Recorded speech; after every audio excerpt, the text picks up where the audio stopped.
Your heart is racing. Your mind is spinning with worst-case scenarios. Your chest feels tight, and every thought seems to spiral into another wave of worry. Sound familiar? If you've ever felt trapped by your own anxious thoughts, unable to find peace even in quiet moments, then what you're about to discover will change everything. Most people think anxiety is something that happens to them, something they have no control over. They try breathing exercises that barely work, positive thinking that feels fake, or distractions that only provide temporary relief. But here's what they don't understand. Anxiety isn't your enemy. It's a signal. And once you learn to decode that signal and work with your mind instead of against it, you'll discover something profound. You have more power over your mental state than you ever imagined. Today, we're going to explore not just how to calm your anxious mind, but how to fundamentally transform your relationship with anxiety itself. These aren't temporary fixes or surface-level techniques.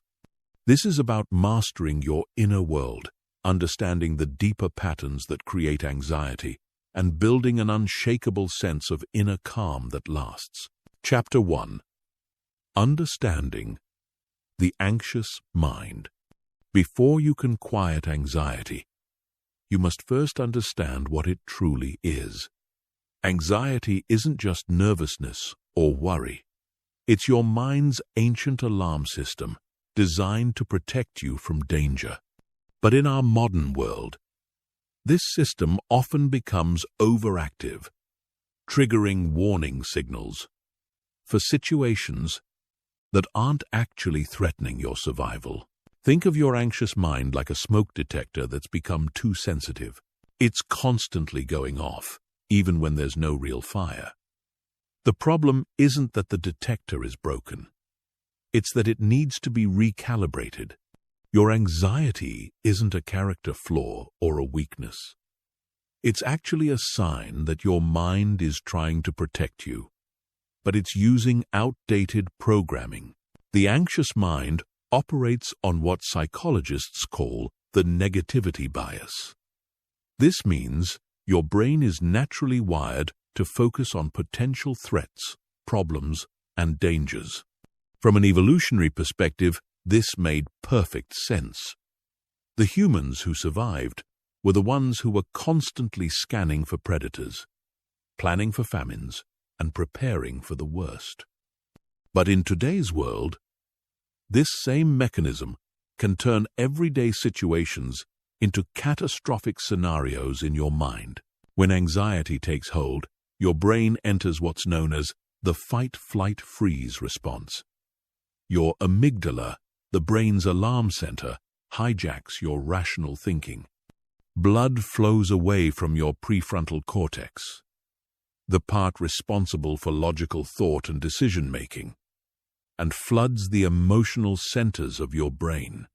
This is why anxious thoughts often feel so overwhelming, and why logic seems to disappear when you need it most. But here's what most people don't realize. This process isn't permanent, and it's not uncontrollable. Your brain has something called neuroplasticity, which means it can be rewired through conscious practice and awareness. Every time you successfully calm your anxious mind, you're literally creating new neural pathways that make future calm states easier to access.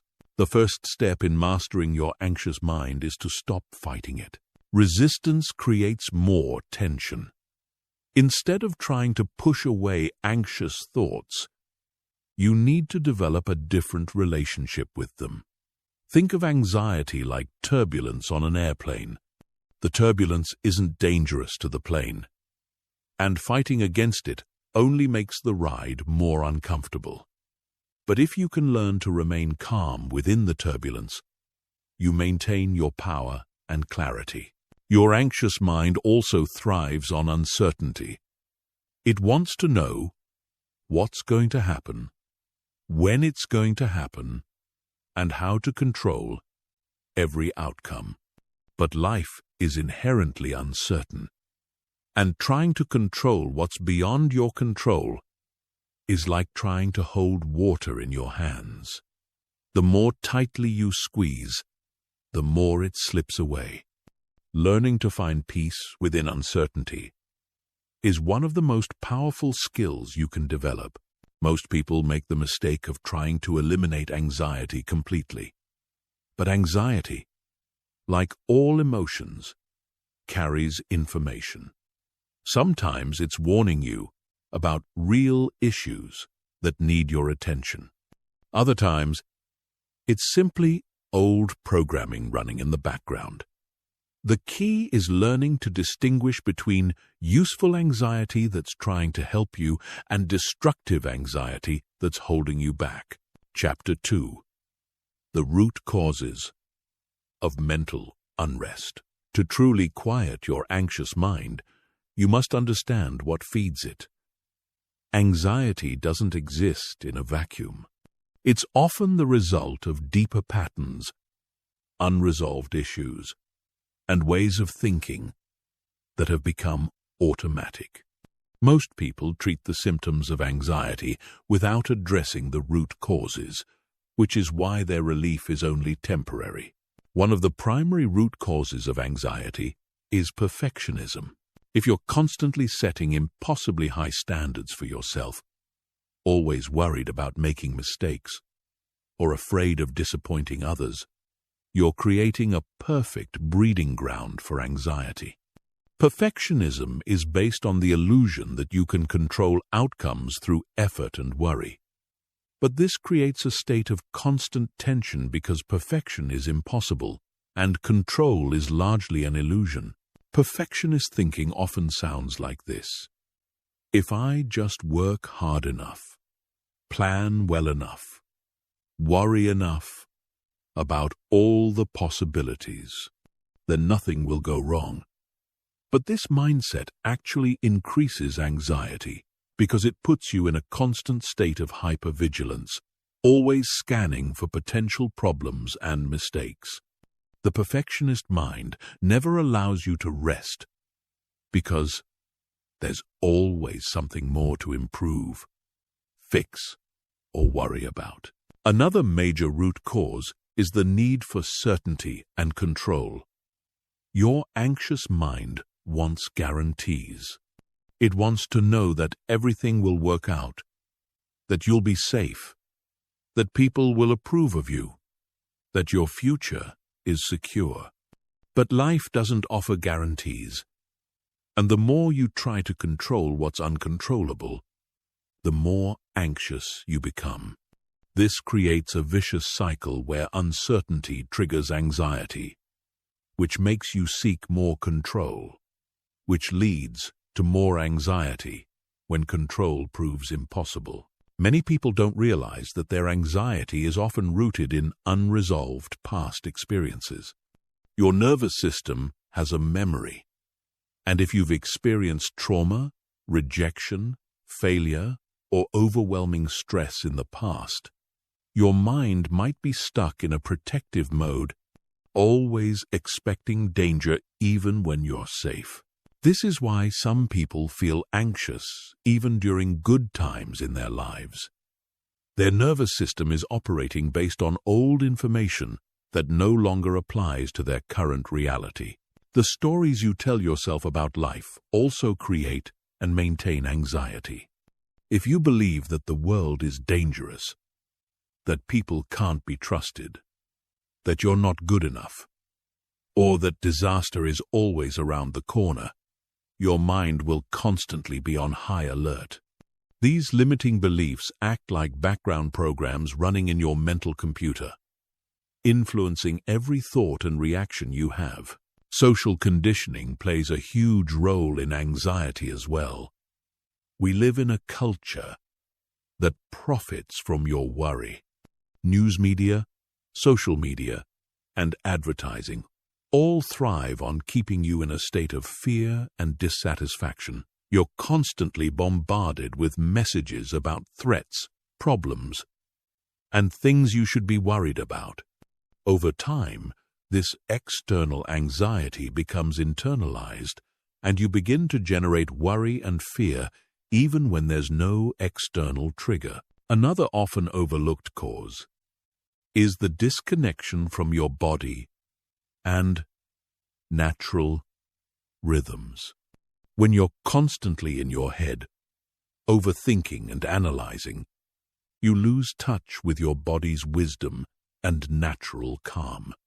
Your body has its own intelligence and its own way of processing stress and emotions. But if you're always trying to solve everything mentally, you miss the healing and peace that can come from reconnecting with your physical self. Lifestyle factors also contribute significantly to anxiety.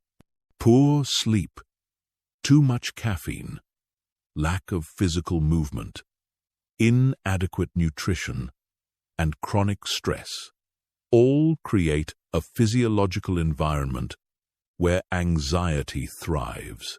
Your mental state isn't separate from your physical state. When your body is out of balance, your mind follows. This is why addressing anxiety requires a holistic approach that includes taking care of your physical health. The fear of anxiety itself often becomes the biggest problem. Once you've experienced a panic attack or a period of intense anxiety, you might develop what's called anticipatory anxiety. This is anxiety about having anxiety. You become hyper-aware of your internal sensations, constantly monitoring your thoughts and feelings for signs of anxiety. This hypervigilance actually increases anxiety because you're putting so much attention on it. Chapter 3. The Physiology of Calm. Your body and mind aren't separate entities. They're intimately connected, constantly communicating through a complex network of nerves, hormones, and biochemical signals. Understanding this mind-body connection is crucial for mastering anxiety because you can't achieve lasting mental calm without addressing the physiological aspects of stress and anxiety. When you're anxious, your body is in a state of physiological arousal. Your heart rate increases, your breathing becomes shallow, your muscles tense up, stress hormones flood your system, and your digestive processes slow down. This is your body preparing for action, getting ready to fight, flee, or freeze in the face of perceived danger. But when this response is triggered repeatedly by non-threatening situations, it becomes exhausting and harmful to your overall health. The good news is that your body also has natural mechanisms for returning to calm. Your parasympathetic nervous system, often called the rest and digest system, is designed to bring you back to a state of relaxation and recovery. The key is learning how to activate this system intentionally rather than waiting for it to happen naturally. One of the most powerful ways to influence your physiology is through conscious breathing. Most people breathe in a way that actually increases anxiety without realizing it. Shallow, rapid breathing from the chest signals to your brain that you're in danger, which triggers more anxiety. But deep, slow breathing from your diaphragm activates the parasympathetic nervous system and sends signals of safety to your brain. The 4-7-8 breathing technique is particularly effective for calming anxiety. Breathe in through your nose for a count of 4. Hold your breath for 7 counts. Then exhale through your mouth for 8 counts. This pattern not only slows your heart rate and lowers your blood pressure, but it also gives your anxious mind something specific to focus on, interrupting the cycle of worried thoughts. Your posture also directly affects your mental state. When you're anxious, you tend to contract inward, hunching your shoulders, tightening your chest, and collapsing your spine. This closed posture actually reinforces feelings of vulnerability and helplessness. But when you consciously open your posture, stand tall, relax your shoulders, and expand your chest, you send signals of confidence and safety to your brain. Temperature can be another powerful tool for regulating your nervous system. Cold exposure, such as splashing cold water on your face or taking a cold shower, activates your vagus nerve, which is a major component of the parasympathetic nervous system. On the other hand, warmth, such as a hot bath or heating pad on your chest, can also be deeply calming and soothing to an anxious system. Progressive muscle relaxation is a technique that works with your body's natural tendency to hold tension when anxious. By consciously tensing and then releasing different muscle groups throughout your body, you teach your nervous system the difference between tension and relaxation. Start with your toes and work your way up to your head, tensing each muscle group for 5 seconds, then releasing and noticing the contrast between tension and relaxation. The food you eat directly affects your anxiety levels. Blood sugar fluctuations can trigger anxiety symptoms, so eating balanced meals with adequate protein and avoiding excessive sugar and caffeine can help maintain physiological stability. Magnesium deficiency is also linked to increased anxiety, and foods rich in magnesium, such as leafy greens, nuts, and seeds, can help support a calmer nervous system. Movement is medicine for anxiety. When you're anxious, stress hormones like cortisol and adrenaline build up in your system. Physical movement helps metabolize these stress chemicals and releases natural mood-boosting endorphins. You don't need intense exercise. Even gentle walking, stretching, or dancing can help discharge nervous energy and return your body to balance. Sleep is when your nervous system repairs and resets itself. Poor sleep quality or insufficient sleep makes you much more vulnerable to anxiety the next day. Creating a calming bedtime routine, keeping your bedroom cool and dark, and avoiding screens before bed all support better sleep quality, which in turn supports better emotional regulation. Understanding your body's natural rhythms can also help you work with your physiology rather than against it. Most people have natural energy cycles throughout the day, and pushing against these cycles can create unnecessary stress. Learning to schedule demanding tasks during your high-energy times and allowing for rest during your low-energy times can prevent the accumulation of stress that often leads to anxiety. Chapter 4. The Power of Present Moment Awareness. One of the most profound realizations you can have about anxiety is that it cannot exist in the present moment. Anxiety is always about the future or the past. You're either worrying about what might happen or ruminating about what has already happened. But in this exact moment, right now, you are safe. This is the foundation of present moment awareness as a tool for calming anxiety. Your anxious mind is like a time traveler that's forgotten how to come home. It's constantly projecting into future scenarios, most of which will never happen, or replaying past events that can't be changed.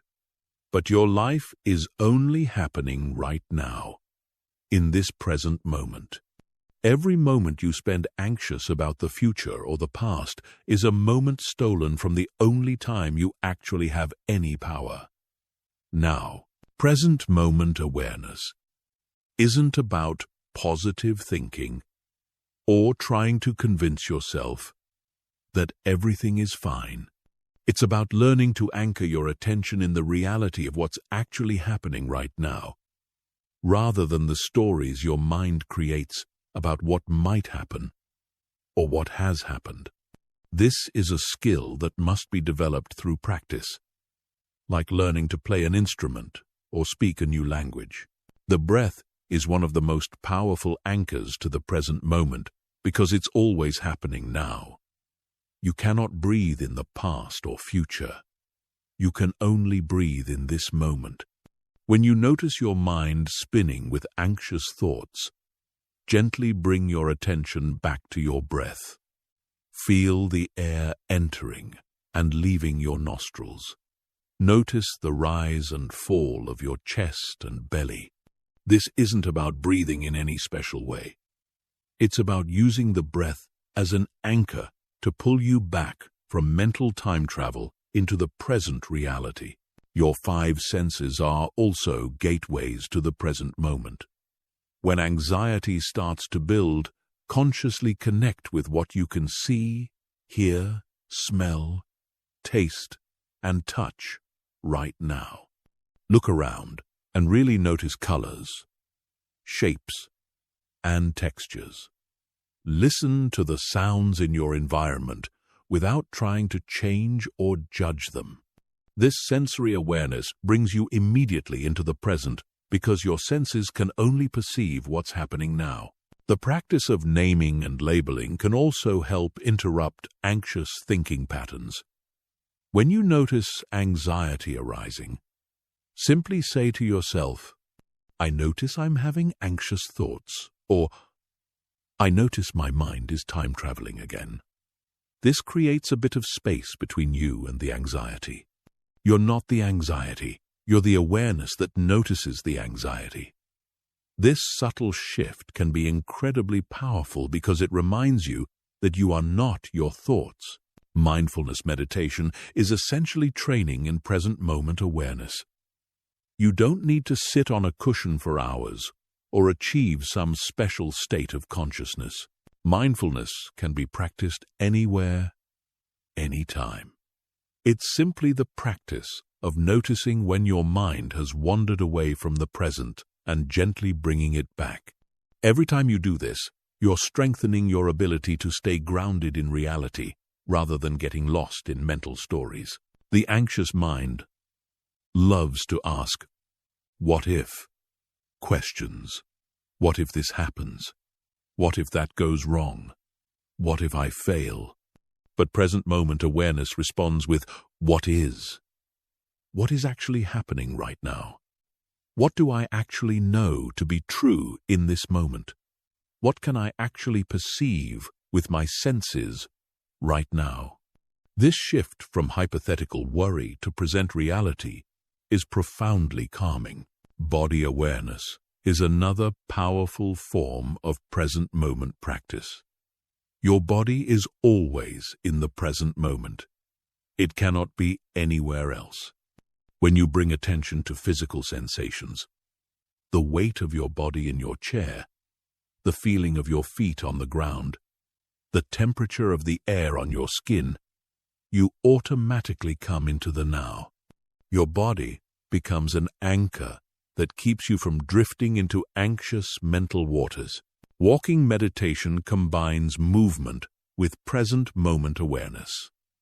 As you walk, focus completely on the physical sensations of walking. Feel your feet touching the ground. Notice how your weight shifts from one foot to the other. Observe the movement of your legs and arms. When your mind starts to wander into anxious thoughts, gently bring your attention back to the simple act of walking. Present moment awareness also involves accepting what is actually happening without immediately trying to fix, change, or escape it. This doesn't mean being passive or resigned. It means acknowledging reality as it is before deciding how to respond.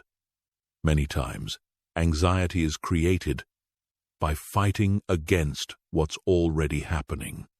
When you can accept the present moment, even if it's uncomfortable, you stop wasting energy on resistance and free up that energy for constructive action.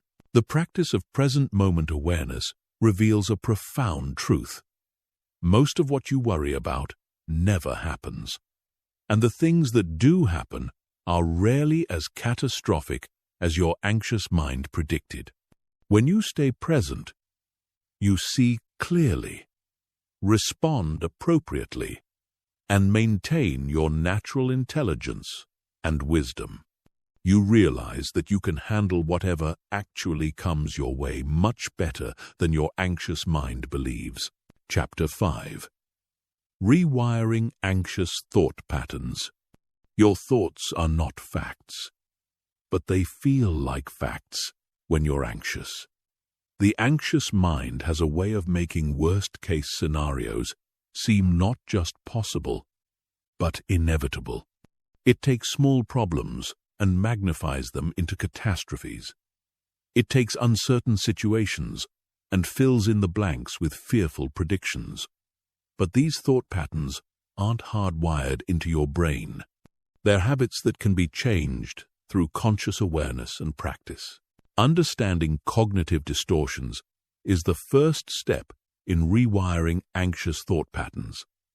These are systematic ways that your anxious mind twists reality to confirm its fears. All-or-nothing thinking is one common pattern where everything is either perfect or a complete disaster, with no middle ground. Catastrophizing is another pattern where your mind jumps immediately to the worst possible outcome. Mind reading involves assuming you know what others are thinking about you, usually something negative. Fortune-telling is predicting the future, always negatively. The anxious mind also engages in what's called confirmation bias. Once it decides something is threatening or dangerous, it looks for evidence to support this belief, while ignoring evidence to the contrary. This is why anxious people often feel like their fears are completely logical and justified. Their minds are selectively focusing on information that confirms their anxiety while filtering out information that would calm them. One of the most powerful techniques for changing anxious thought patterns is called cognitive restructuring. This involves learning to question your anxious thoughts rather than automatically believing them. When you notice an anxious thought, ask yourself, is this thought actually true? What evidence do I have for and against this thought? What would I tell a friend who was thinking this way? What's the most realistic outcome? Not the worst-case scenario. The goal isn't to replace negative thoughts with positive thoughts. That often feels fake and doesn't work long-term. The goal is to replace unrealistic thoughts with realistic thoughts. Instead of thinking, I'm going to fail and embarrass myself, you might think, I'm nervous about this presentation, but I'm prepared and I'll do my best. This feels more authentic and is much more likely to calm your nervous system. Thought-stopping techniques can be helpful when you're caught in repetitive, anxious thinking loops. When you notice your mind spinning with the same worried thoughts over and over, you can mentally say, "Stop," or imagine a big red stop sign. Then, immediately redirect your attention to something else. This isn't about suppressing thoughts permanently, but about interrupting unproductive mental patterns so you can choose more helpful thoughts. The practice of diffusion helps you see thoughts as mental events rather than absolute truths. Instead of thinking, I'm going to mess this up, you can think, I'm having the thought that I'm going to mess this up. This subtle language shift creates distance between you and your thoughts, reminding you that thoughts are just mental activity, not necessarily accurate representations of reality. Reframing is another powerful tool for changing thought patterns. This involves looking at situations from different perspectives. If you're anxious about giving a presentation, instead of focusing on what could go wrong, you could reframe it as an opportunity to share knowledge, practice public speaking, or connect with colleagues. The situation doesn't change, but your relationship to it does. The anxious mind often gets stuck in should thinking. You should be further along in your career. You should have more money. You should be in a relationship. You should be able to handle stress better. But should thinking creates resistance to what actually is and sets up impossible standards. Learning to replace should with could or would like to reduces the internal pressure that fuels anxiety. Developing a witness perspective is crucial for changing thought patterns. This means learning to observe your thoughts without being completely identified with them. You have thoughts, but you are not your thoughts. You are the awareness that notices thoughts coming and going. When you can watch your anxious thoughts with curiosity, rather than immediately believing them, they lose much of their power over you. Journaling can be an incredibly powerful tool for rewiring thought patterns. Writing down your anxious thoughts often reveals how unrealistic or exaggerated they are.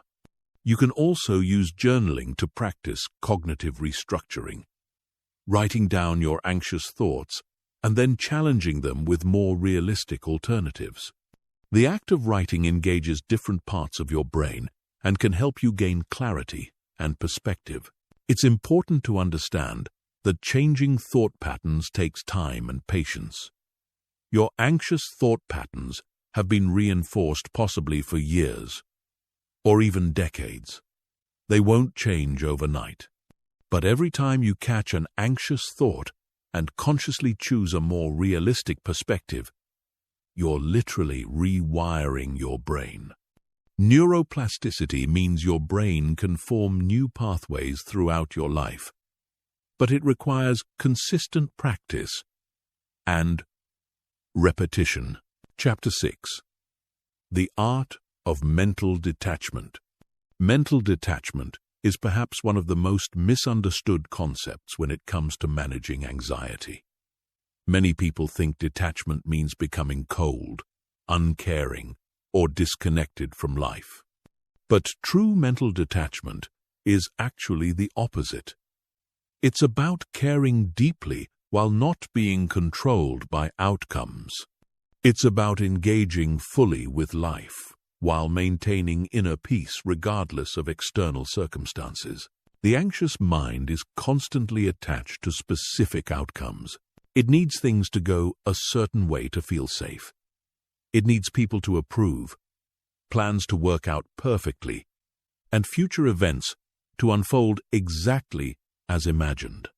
But this attachment to outcomes is what creates suffering. When you're attached to something happening a specific way, you're setting yourself up for anxiety whenever that outcome is threatened or uncertain. Think of attachment like gripping a rope too tightly. The tighter you grip, the more your hands hurt, and paradoxically, the more likely you are to lose your hold altogether. But when you hold the rope with a firm yet relaxed grip, you maintain control without creating unnecessary tension. This is the essence of mental detachment. You care about things, you work toward goals, you love people. But you don't grip so tightly that you create suffering for yourself. Detachment begins with understanding the difference between preference and attachment. A preference is wanting something to happen while being okay if it doesn't. An attachment is needing something to happen to feel okay about yourself or your life.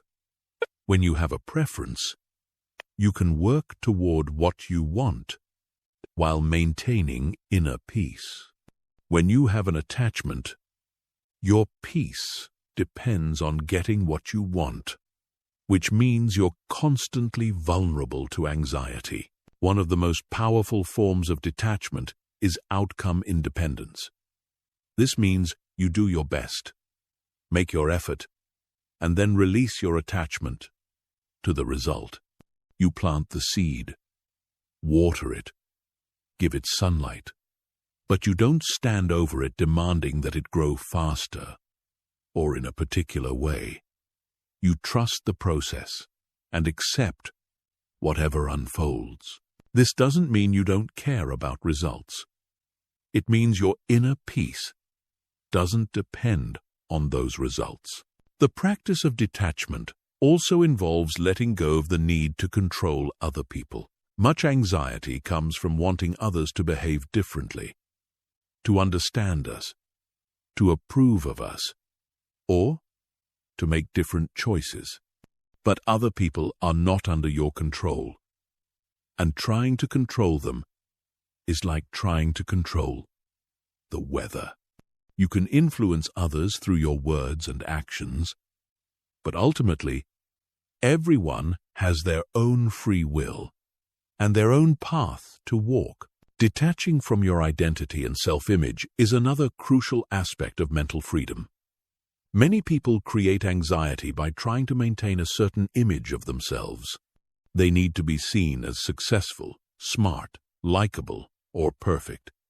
But when your peace depends on maintaining an image, you're constantly anxious about protecting that image.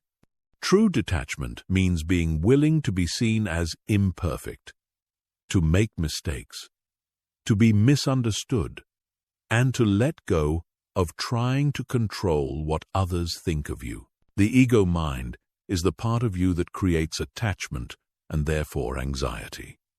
The ego needs to be right, to be important, to be in control, to be safe. It creates stories about who you are, what you need, and what threatens you. But you are much more than your ego. You are the awareness behind the ego, the consciousness that can observe the ego's dramas without being caught up in them. When you learn to detach from ego-driven needs and fears, you find a deeper peace that doesn't depend on external circumstances. Practicing non-resistance is a powerful form of detachment. Resistance to what's already happening creates enormous stress and anxiety.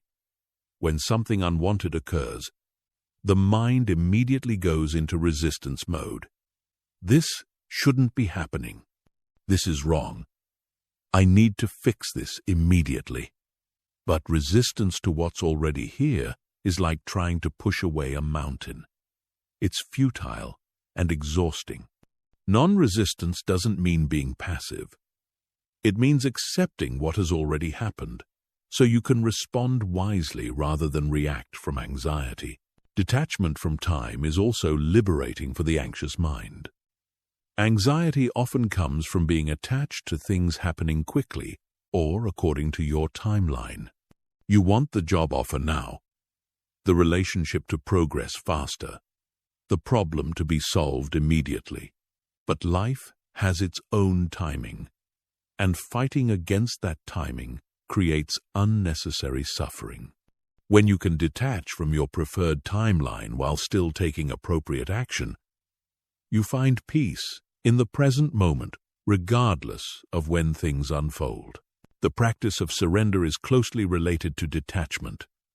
Surrender doesn't mean giving up or being passive. It means releasing the illusion of control and trusting that you can handle whatever comes. It means doing your best and then surrendering the outcome to forces beyond your control. This surrender actually empowers you because you stop wasting energy trying to control the uncontrollable and focus that energy on what you can actually influence. Detachment also involves letting go of the need for certainty. The anxious mind craves certainty and becomes distressed when faced with the unknown.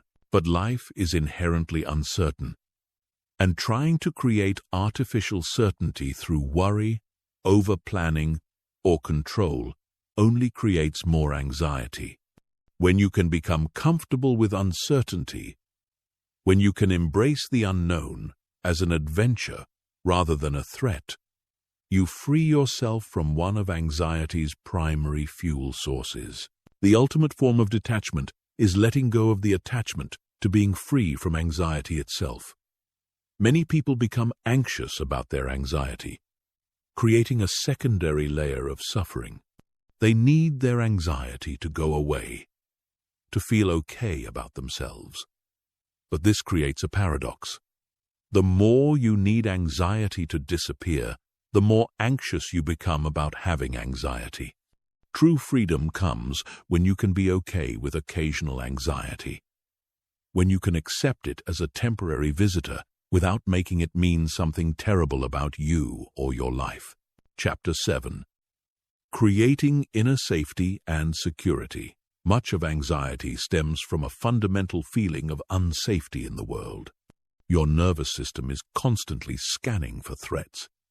And if it doesn't feel safe, it will remain in a state of hypervigilance that manifests as anxiety. Creating inner safety isn't about making the world completely safe, which is impossible, but about developing an unshakable sense of security that comes from within rather than depending on external circumstances. Inner safety begins with self-trust. When you trust yourself to handle whatever comes your way, you feel less need to control external circumstances or worry about future scenarios. Self-trust means believing that you have the resilience, intelligence, and resourcefulness to navigate life's challenges. It means knowing that even if things don't go as planned, even if you make mistakes, even if you face difficulties, you will find a way to cope and even grow from the experience. Building self-trust requires looking at your track record honestly. Think about all the challenges you've already overcome in your life. Remember the times you thought you couldn't handle something, but you did. Recall the moments when you found strength you didn't know you had. Your anxiety makes you forget your own resilience and capabilities. But when you consciously remember your history of overcoming difficulties, you build evidence for your ability to handle future challenges. Creating inner safety also involves developing a strong relationship with yourself. This means being your own supportive friend rather than your own harsh critic. Many people with anxiety have an inner voice that's constantly critical, demanding, and threatening. This internal critic creates a sense of unsafety, even when external circumstances are fine. Learning to speak to yourself with kindness, encouragement, and compassion creates an internal environment of safety and support.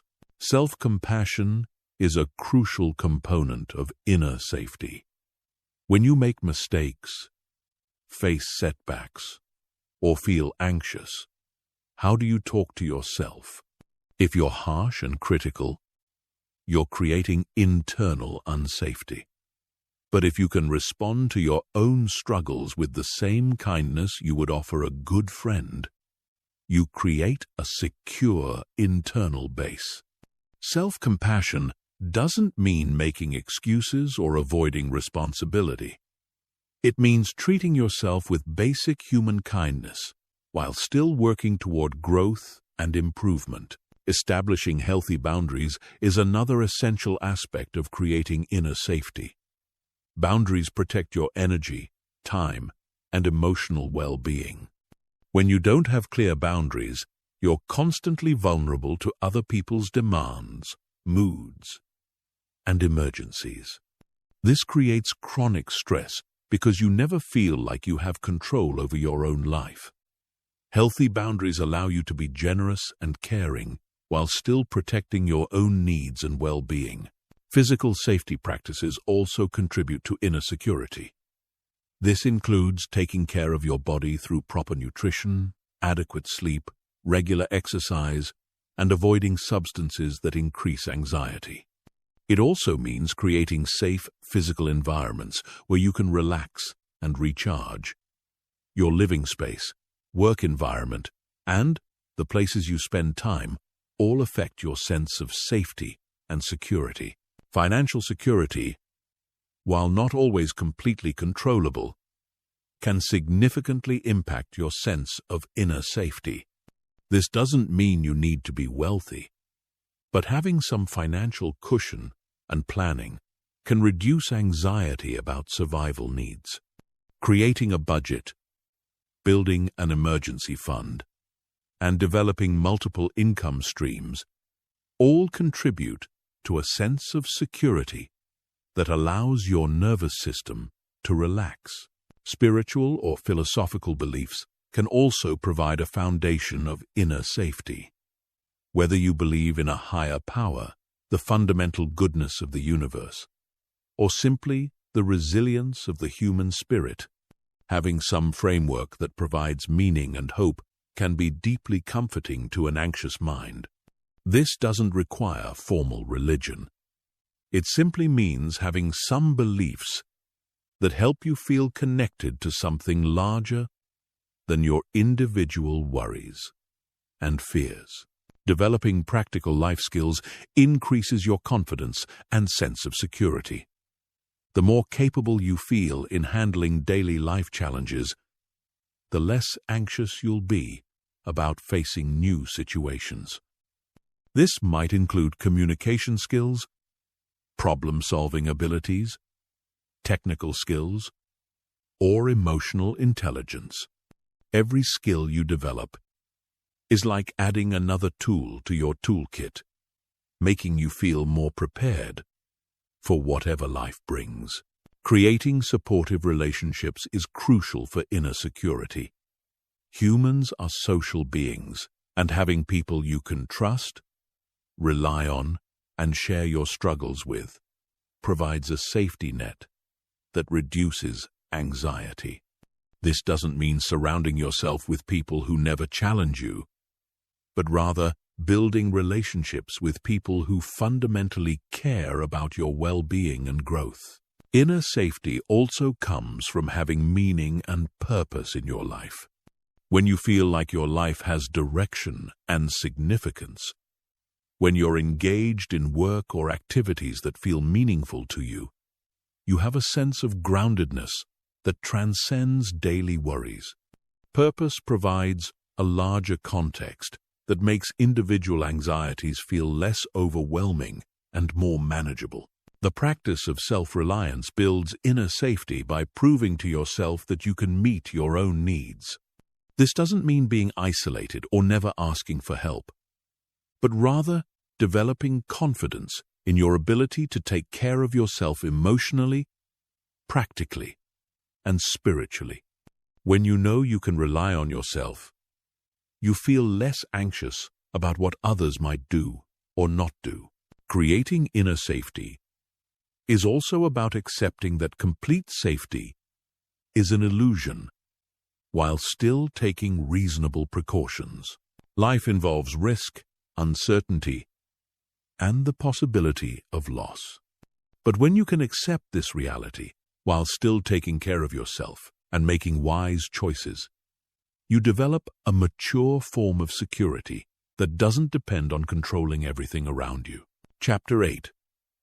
The practice of emotional regulation. Emotional regulation is the ability to experience emotions without being overwhelmed by them.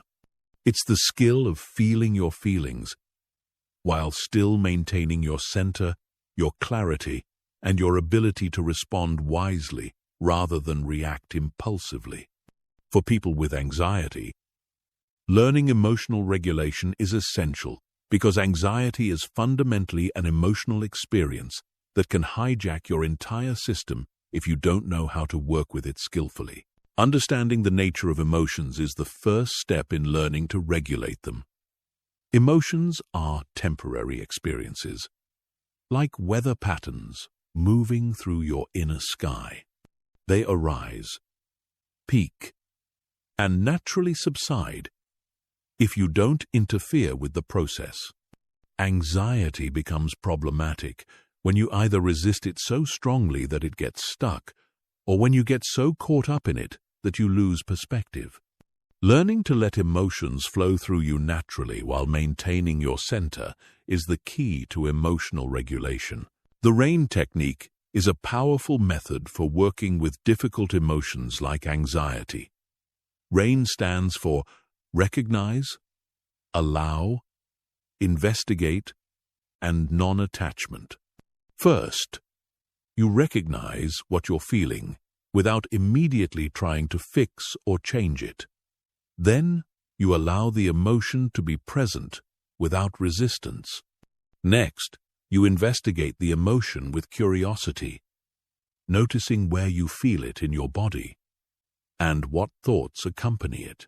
Finally, you practice non-attachment, observing the emotion without being completely identified with it.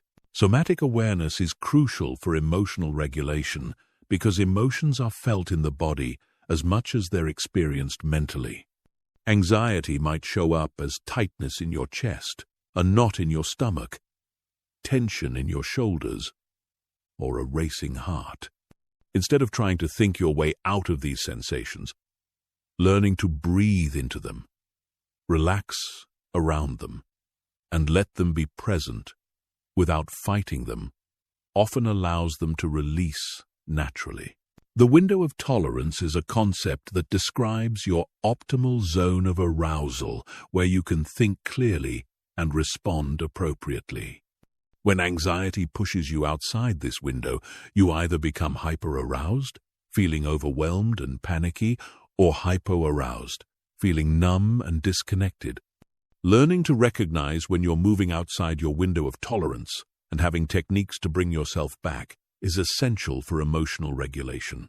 Grounding techniques help you return to your window of tolerance when emotions become overwhelming. The 5, 4, 3, 2, 1 technique is simple and effective. Notice 5 things you can see, 4 things you can touch, 3 things you can hear, 2 things you can smell, and 1 thing you can taste. This brings you back into your body and the present moment, interrupting the anxiety spiral and helping you regain your center. Breathing techniques are fundamental tools for emotional regulation. The physiological sigh, where you take a deep inhale followed by a second, smaller inhale, then a long exhale, is particularly effective for calming the nervous system. This pattern of breathing activates the parasympathetic nervous system and helps shift you out of fight or flight mode into a calmer state. The practice of titration involves working with small amounts of difficult emotions rather than being overwhelmed by the full intensity. If you're feeling very anxious, instead of trying to process all of it at once, you can focus on just a small part of the sensation. Breathe with it, let it soften, and then gradually work with more. This prevents emotional overwhelm while still allowing you to process and release stuck emotions. Emotional granularity is the ability to distinguish between different emotional states with precision. Instead of just feeling anxious or bad, you might recognize that you're feeling specifically worried about a work presentation, disappointed about a cancelled plan, and excited about a future opportunity all at the same time.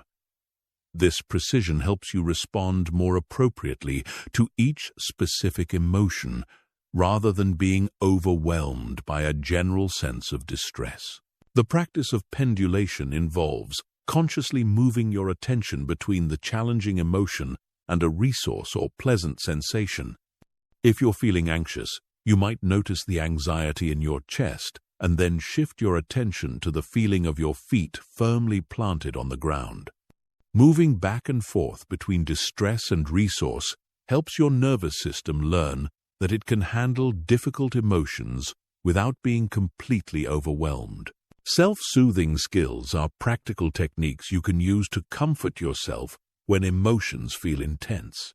This might include taking a warm bath, listening to calming music, holding a soft object, using aromatherapy, or any other activity that helps your nervous system settle.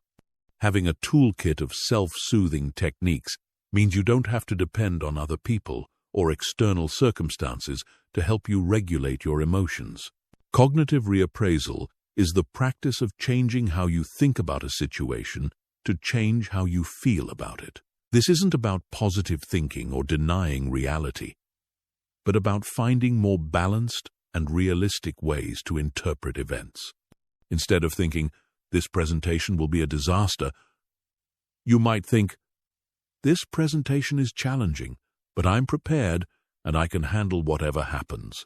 The practice of opposite action involves doing the opposite of what your emotion is urging you to do when that action wouldn't be helpful.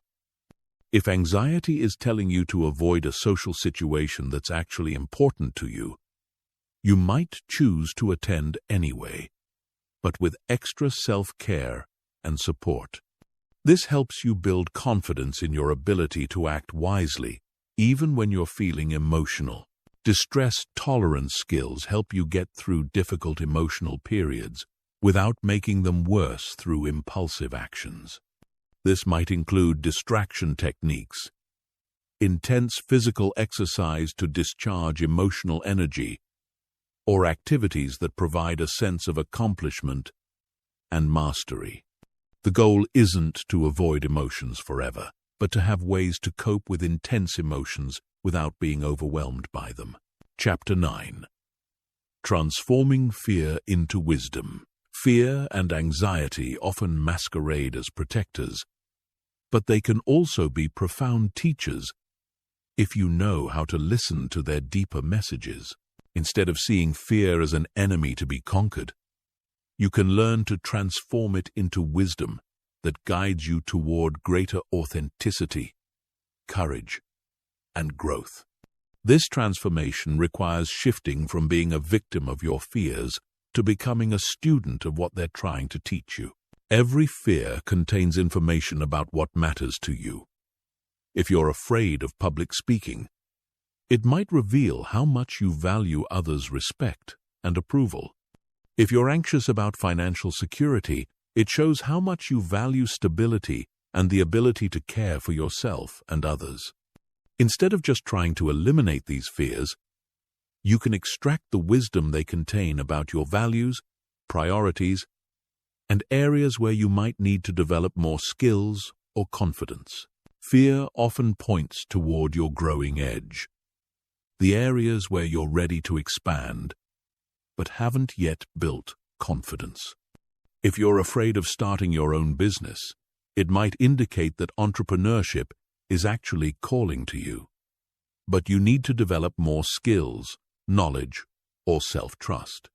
When you can see fear as a compass pointing toward growth rather than a wall blocking your path, it becomes a valuable guide rather than an obstacle. The practice of fear inventory involves examining your fears with curiosity rather than judgment. Make a list of your most persistent fears, and for each one, ask yourself, what is this fear trying to protect me from? What does this fear say about what I value? If I weren't afraid of this, what would I do differently? What skills or knowledge would help me feel more confident in this area? This process transforms fear from a vague, overwhelming feeling into specific information you can act upon. Many fears are actually outdated protection mechanisms that served you at one time but are no longer helpful. Perhaps you developed social anxiety as a child to protect yourself from rejection or criticism. But now this same protection is preventing you from forming meaningful relationships or advancing in your career. Learning to thank these old protections for their service, while consciously choosing new, more appropriate responses, is part of transforming fear into wisdom. Fear often reveals limiting beliefs that need to be examined and updated. If you're afraid of failure, you might discover underlying beliefs like, "I'm only valuable if I succeed," or "making mistakes means I'm incompetent." When you can identify and question these limiting beliefs, you can replace them with more empowering and realistic beliefs that support your growth rather than holding you back. The practice of worst-case scenario planning can transform anxiety-provoking fears into practical wisdom. Instead of just worrying vaguely about what might go wrong, You can consciously explore the worst-case scenario, make practical plans for how you would handle it, and often discover that even the worst case wouldn't be as catastrophic as your anxious mind believes. This planning reduces anxiety while increasing your actual preparedness and confidence. Fear can also be a teacher about boundaries and self-care. If you're anxious about saying no to requests, your fear might be teaching you about the importance of protecting your time and energy. If you're afraid of conflict, your fear might be pointing toward the need to develop better communication skills and the courage to stand up for your values. When you can see fear as information about what you need rather than proof of your weakness, it becomes a valuable ally. Transforming fear into courage is an ongoing practice rather than a one-time achievement. Courage isn't the absence of fear. It's feeling the fear and taking wise action anyway. Every time you feel afraid but take a step forward, you're building your courage muscle. You're proving to yourself that you can handle uncertainty, discomfort, and the possibility of failure or rejection. The practice of gradual exposure can help you transform specific fears into confidence and wisdom. Instead of trying to overcome a fear all at once, you can expose yourself to increasingly challenging versions of what you're afraid of, building confidence gradually. If you're afraid of public speaking, you might start by speaking up more in small meetings, then giving presentations to colleagues, then speaking to larger groups, each step building on the confidence gained from the previous one. Fear can also teach you about the difference between real dangers that require caution and imaginary dangers created by your mind. Learning to distinguish between rational fears that serve your safety and irrational fears that limit your growth is a crucial life skill. This discernment allows you to take appropriate precautions when needed while not being paralyzed by unfounded worries. The shadow work aspect of fear transformation involves examining the parts of yourself that you've rejected or hidden out of fear. Often we're afraid of being seen as too ambitious, too sensitive, too different, or too powerful. But these rejected aspects often contain gifts and strengths that we need to reclaim.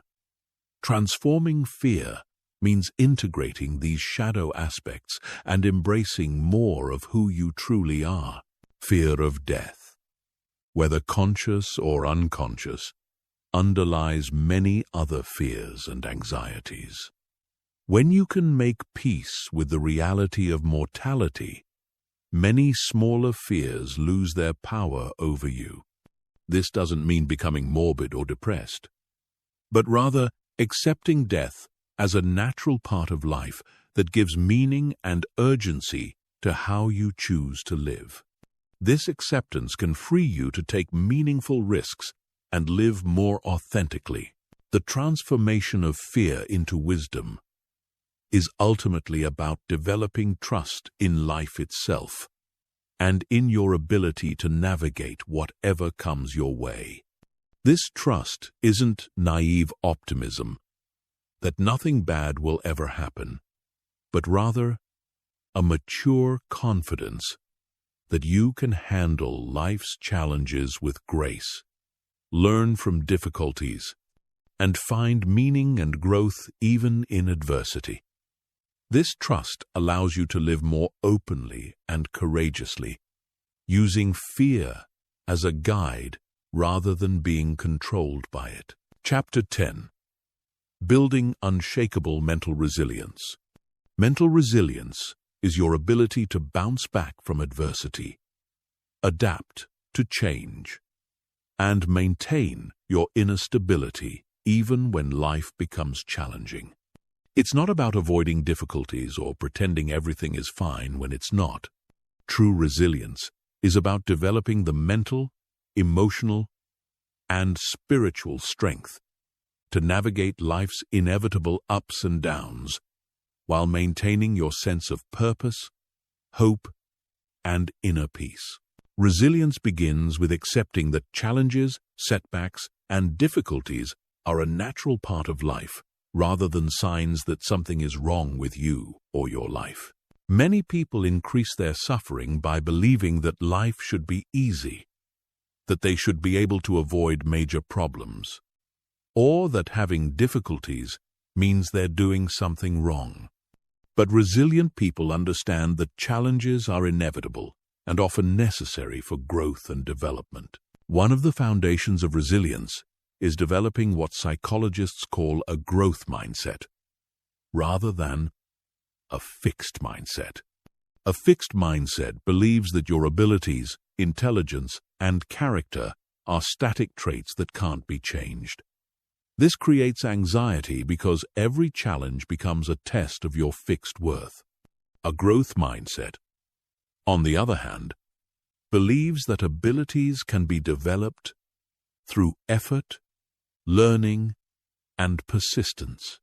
This mindset makes challenges feel like opportunities for growth rather than threats to your identity. Building resilience requires developing multiple sources of strength and support, rather than depending on just one area of your life for your sense of security and identity. If your entire sense of worth depends on your career success, you'll be devastated by professional setbacks. If your happiness depends entirely on one relationship, you'll be vulnerable when that relationship faces difficulties. Resilient people cultivate diverse sources of meaning, connection, and fulfillment, so that challenges in one area don't destroy their overall well-being. Mental flexibility is a crucial component of resilience. This means being able to adapt your strategies, beliefs, and approaches when circumstances change.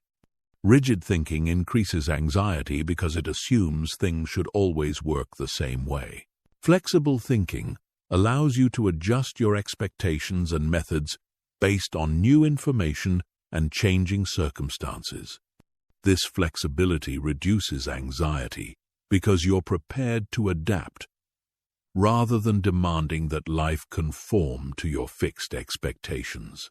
The practice of reframing challenges as opportunities is central to building resilience.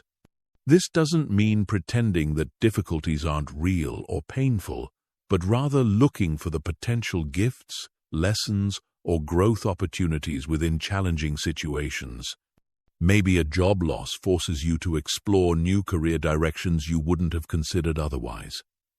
Maybe a health challenge teaches you to prioritize self-care and appreciate your body in new ways. Maybe a relationship ending allows you to develop a stronger relationship with yourself. Building resilience also involves developing what researchers call emotional agility. This is the ability to navigate your emotions in a healthy way, feeling them fully without being overwhelmed by them or trying to control them completely. Emotionally agile people can acknowledge difficult emotions without being defined by them, and they can use emotional information to guide their actions without being controlled by emotional impulses. Having a sense of purpose and meaning is one of the strongest predictors of resilience. When you feel like your life has direction and significance, you can endure temporary setbacks because you're connected to something larger than immediate circumstances. This purpose doesn't have to be grandiose or world-changing. It might be as simple as being a good parent, contributing to your community, or developing your talents and abilities. Social connections are crucial for resilience, but it's the quality rather than quantity of relationships that matters most. Having even one or two people who truly understand you, accept you as you are, and support you through difficulties can make an enormous difference in your ability to handle challenges. These relationships provide perspective, practical support, and the reminder that you're not alone in facing life's difficulties. Self-compassion is a powerful resilience builder because it allows you to maintain your inner strength even when you make mistakes, face setbacks, or struggle with challenges. People who are harsh and critical with themselves deplete their own resources and make it harder to bounce back from difficulties. But when you can treat yourself with the same kindness you would offer a good friend, you maintain the inner resources needed for resilience and recovery. Physical resilience supports mental resilience because your mind and body are interconnected systems. Regular exercise, adequate sleep, proper nutrition, and stress management practices all contribute to your overall capacity to handle challenges. When your body is strong and healthy, your mind has more resources available for dealing with mental and emotional difficulties. The practice of building small resiliences prepares you for larger challenges. Every time you handle a minor setback with grace, overcome a small fear, or persist through a temporary difficulty, you're building evidence of your resilience and developing the skills you'll need for bigger challenges. These small victories accumulate into a sense of confidence and capability that serves you well when major difficulties arise. Learning from adversity is what transforms challenging experiences into wisdom and strength. Resilient people don't just survive difficulties, they extract meaning, insights, and growth from them.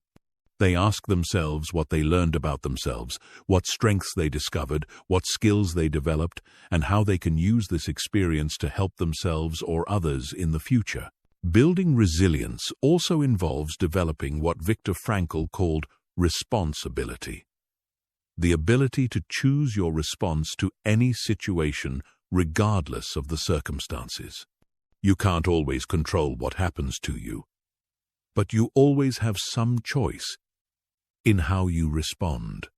This sense of choice and agency is fundamental to resilience because it reminds you that you have power even in difficult situations. Chapter 11. Advanced Visualization for Mental Mastery. Visualization is far more than just positive thinking or wishful imagination. It's a powerful neurological tool that can literally rewire your brain to experience calm instead of anxiety. When you visualize with the right techniques, you're activating the same neural networks that would fire if you were actually experiencing the calm, confident state you're imagining. This isn't metaphysical theory. It's neuroscience in action. The key to effective visualization for anxiety mastery lies in understanding that your brain cannot distinguish between a vividly imagined experience and a real one. When you visualize yourself handling a challenging situation with complete calm and confidence, your brain begins to encode this as an actual memory. You're literally programming new neural pathways that support calm responses rather than anxious reactions. Most people make the mistake of trying to visualize being anxiety-free, which actually reinforces the focus on anxiety. Instead, focus your visualization on the specific state you want to cultivate. See yourself feeling grounded, centered, and naturally confident. Feel the sensations in your body of being completely at ease. Notice how you breathe when you're calm, how you carry yourself when you feel secure, how you speak when you're confident. The most powerful visualizations engage all of your senses, not just your visual imagination. When you're creating your calm state in your mind, don't just see it. Feel it in your body. Hear the sounds of your calm breathing. Smell the environment around you. Even taste the relaxation in your mouth. The more sensory detail you include, the more real the experience becomes to your nervous system. Advanced visualization also involves creating what neuroscientists call future memories. This means visualizing yourself successfully handling anxiety-provoking situations so vividly and repeatedly that your brain begins to treat these visualized experiences as actual memories of success. When you encounter similar situations in real life, your brain references these positive memories instead of defaulting to anxiety patterns. One particularly effective technique is called the sanctuary visualization. In your mind, create a perfect place of safety and calm. This might be a beautiful natural setting, a cozy room, or even an imaginary space that feels completely secure. Make this place incredibly detailed and real in your imagination. Then practice going to this sanctuary in your mind whenever you feel anxiety beginning to build. Your brain will begin to associate this mental space with immediate calm and relaxation. The rehearsal visualization technique involves mentally practicing successful outcomes for specific anxiety-provoking situations. If you have a job interview coming up, don't just visualize getting the job. Visualize the entire experience of feeling calm, confident, and authentic during the interview. See yourself walking in with confidence, breathing easily, speaking clearly, and connecting genuinely with the interviewer. Feel the sensations of being completely at ease in your body. Transformation visualization goes deeper by helping you visualize yourself as someone who naturally embodies calm and confidence. Instead of seeing calm as something you achieve occasionally, visualize it as your natural state. See yourself as someone who meets life's challenges with grace, who breathes easily in stressful situations, who naturally maintains perspective during difficulties. This type of visualization begins to shift your core identity from someone who struggles with anxiety to someone who naturally embodies peace. The technique of reverse visualization can be surprisingly powerful for anxiety mastery. Instead of visualizing the positive outcome, you visualize yourself handling the worst-case scenario with complete calm and wisdom. This removes the fear of the unknown by showing your mind that even if things don't go perfectly, you can handle it with grace. Paradoxically, this often makes the worst-case scenario feel less threatening and therefore less likely to create anxiety. Energy visualization involves working with the subtle sensations and energy patterns in your body during visualization. As you visualize calm states, pay attention to how energy moves through your system. Notice areas where you feel expansion, warmth, or flowing sensations. Learn to direct this calm energy to areas of your body that tend to hold tension or anxiety. This creates a bridge between mental visualization and somatic healing. The practice of embodied visualization means not just seeing yourself as calm, but literally feeling the physical sensations of calmness while you visualize. Let your shoulders drop, soften your facial muscles, slow your breathing, and allow your entire body to settle into the calm state you're visualizing. This integration of mental imagery with physical embodiment creates much more powerful and lasting changes in your nervous system. Timeline visualization is a powerful technique for healing anxiety patterns that stem from past experiences. Visualize your life as a timeline stretching from past to future. Go back to earlier versions of yourself who first developed anxiety patterns, and in your visualization, offer them comfort, wisdom, and the calm presence they needed. Then visualize this healing energy flowing forward through your timeline, transforming how you experience similar situations now and in the future. Advanced practitioners use visualization to work with the archetypal energies that represent different aspects of inner strength. You might visualize yourself embodying the energy of a wise elder who has seen many challenges and remained unshaken, or a peaceful warrior who meets difficulties with courage and calm, or a nurturing parent who provides safety and comfort to the anxious parts of yourself. These archetypal visualizations tap into deeper sources of strength and wisdom. The practice of environmental visualization involves creating mental images of spaces and environments that naturally support calm states. You might visualize yourself in a peaceful forest where every breath brings deeper relaxation, or by a calm lake where the stillness of the water reflects your inner peace, or in a comfortable room filled with warm light and the energy of safety. These environmental visualizations can be instantly accessed whenever you need to shift your state. Cellular visualization takes the practice even deeper by imagining calm energy flowing into every cell of your body. Visualize your nervous system relaxing at the cellular level. See stress hormones being replaced by calm-inducing neurotransmitters. Imagine your DNA itself encoding patterns of peace and resilience.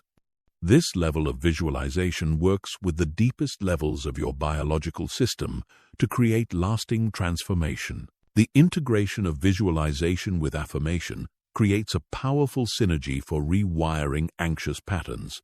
As you visualize your calm, confident state, repeat affirmations that support this new identity. I am naturally calm and centered. I handle life's challenges with grace and wisdom. Peace is my natural state. The combination of vivid imagery with affirming language accelerates the rewiring process. Visualization can also be used preventatively by imagining yourself maintaining calm in situations that haven't occurred yet but that you know trigger anxiety for you. By repeatedly visualizing successful, calm responses to these triggers, you're essentially immunizing yourself against future anxiety by creating neural patterns of calm response before you need them. Chapter 12. The Science of Nervous System Regulation. Your nervous system is the master control center for your anxiety response, and understanding how to regulate it consciously is perhaps the most powerful skill you can develop for lasting peace of mind. Most people try to think their way out of anxiety, but anxiety lives in your nervous system, not just in your thoughts. When you learn to regulate your autonomic nervous system, you gain control over anxiety at its source. The autonomic nervous system has two main branches that work in opposition to each other. The sympathetic nervous system is your accelerator. It activates when you perceive threat or danger, preparing your body for fight, flight, or freeze responses. The parasympathetic nervous system is your brake. It activates rest, digest, and recovery processes. Anxiety occurs when your sympathetic system is chronically activated, and your parasympathetic system isn't able to bring you back to baseline calm. Understanding polyvagal theory revolutionizes how you work with anxiety because it reveals that you actually have 3 states of nervous system activation, not just 2. The ventral vagal state is your zone of safety and social connection. When this system is active, you feel calm, open, and able to connect with others easily. The sympathetic state is your mobilization response, fight or flight. The dorsal vagal state is your shutdown response. When threat feels overwhelming, this system activates to help you survive through disconnection and numbness. Most anxiety occurs when you're stuck in sympathetic activation or cycling between sympathetic and dorsal states without accessing the ventral vagal state of safety and connection. Learning to consciously activate your ventral vagal system is the key to lasting anxiety relief, because it's the only state where you can think clearly, feel connected, and access your natural wisdom and problem-solving abilities. The vagus nerve is the longest cranial nerve in your body, connecting your brain to your heart, lungs, and digestive system. This nerve is essentially the communication highway between your brain and body, and it's the primary pathway through which you can consciously influence your nervous system state. Stimulating the vagus nerve activates parasympathetic responses and helps shift you out of anxiety states into calm states. Breath is the most accessible tool for nervous system regulation because it's the only function that's both automatic and under conscious control. Different breathing patterns send different signals to your nervous system. Short, shallow breathing from your chest signals danger to your brain and maintains sympathetic activation. Long, slow breathing from your diaphragm activates the parasympathetic system and signals safety to your brain. The physiological sigh is one of the most powerful breathing techniques for immediate nervous system regulation. Take a normal inhale through your nose. Then take a second, smaller inhale on top of the first one, followed by a long, slow exhale through your mouth. This specific pattern of breathing activates the parasympathetic nervous system more effectively than simple deep breathing because it maximizes the calming signals sent to your brain. Heart rate variability is another key factor in nervous system regulation. When you're anxious, your heart rate becomes rigid and predictable. But when you're calm and resilient, your heart rate varies naturally in response to your breathing and other factors. You can improve your heart rate variability by practicing coherent breathing. Breathing at a rate of about 5 breaths per minute, which synchronizes your heart rate with your breathing rhythm. Cold exposure is a powerful tool for building nervous system resilience because it trains your system to stay calm under stress. When you expose yourself to cold water or air, your sympathetic nervous system activates. But if you can maintain slow, controlled breathing and mental calm during the exposure, you're training your system to remain regulated even when activated. This builds confidence in your ability to handle stress and reduces overall anxiety sensitivity. The co-regulation principle explains why being around calm, regulated people helps you feel calmer, while being around anxious people can increase your anxiety. Your nervous systems actually synchronize with the people around you through unconscious cues like breathing patterns, heart rate, and micro-expressions. Understanding this can help you choose your social environment more consciously and also learn to be a regulating presence for others. Movement is essential for nervous system health because your system needs to complete the stress response cycle through physical discharge. When you're anxious, stress hormones and nervous energy build up in your system, and they need to be moved through your body to be released. This doesn't require intense exercise.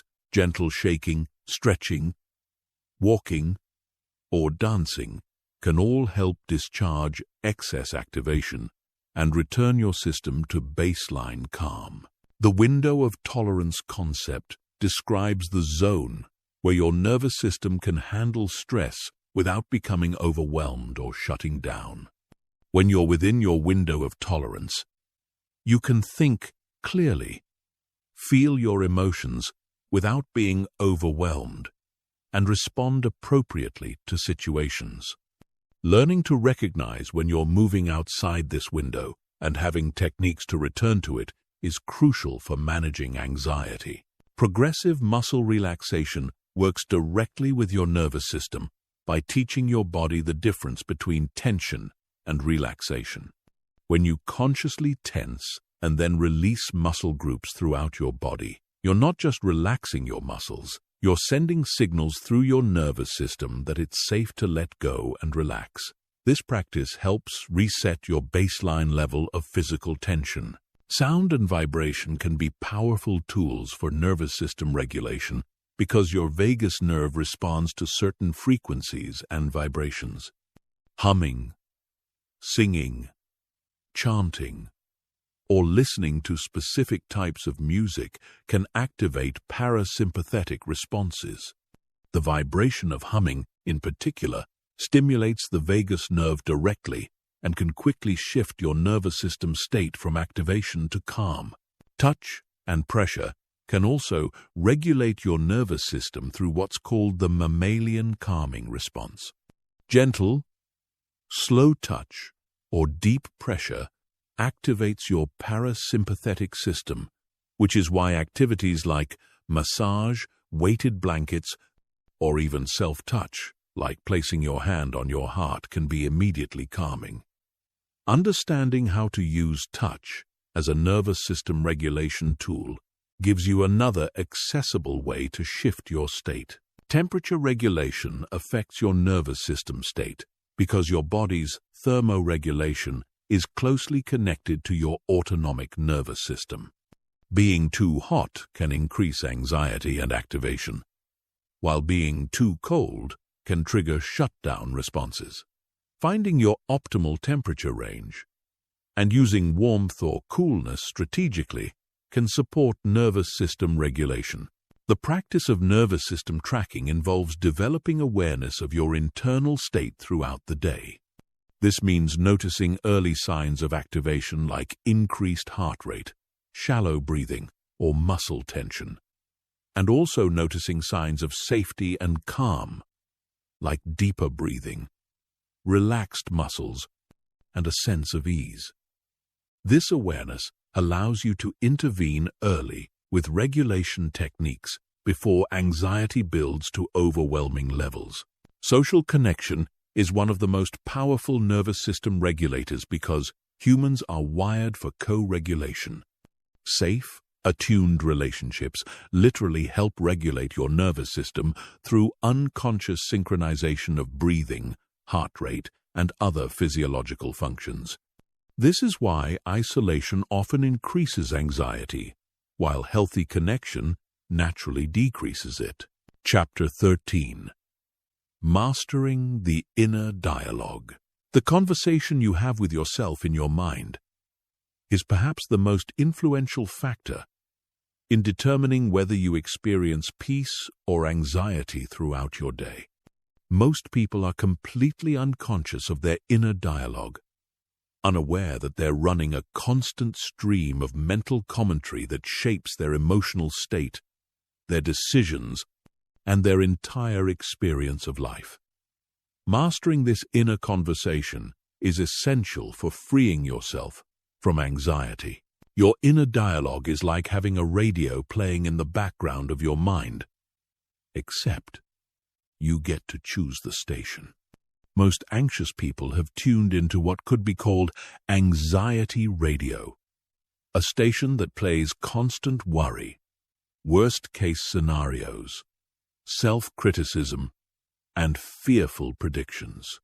But you can learn to consciously change the channel to a station that broadcasts calm, wisdom, encouragement, and realistic perspectives. The first step in mastering your inner dialogue is becoming aware of it.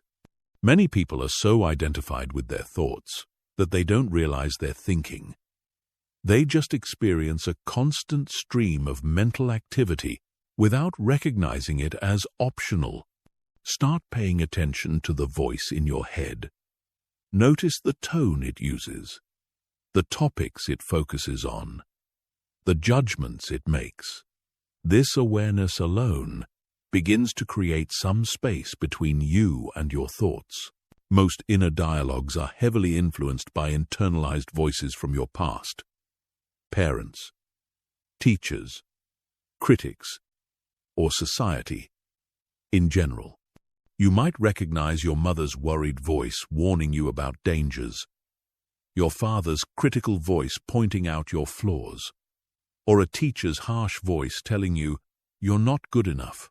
These internalized voices often masquerade as your own thoughts, but they're actually old programming that you can consciously update. The anxious inner dialogue tends to focus on three main themes: catastrophizing about the future, ruminating about the past, and criticizing yourself in the present. It asks questions like, what if something terrible happens? Why did I do that stupid thing? And what's wrong with me? These patterns of thinking maintain and amplify anxiety by keeping your mind focused on problems, threats, and inadequacies. Learning to redirect your inner dialogue requires conscious effort and practice, like learning to play a new instrument. When you notice anxious thoughts arising, you can consciously choose to shift the conversation. Instead of, "What if I fail?" you might think, "I'm prepared, and I can handle whatever happens." Instead of, "I always mess things up," you might think, "I'm learning and growing from this experience." The quality of questions you ask yourself internally has enormous power over your emotional state.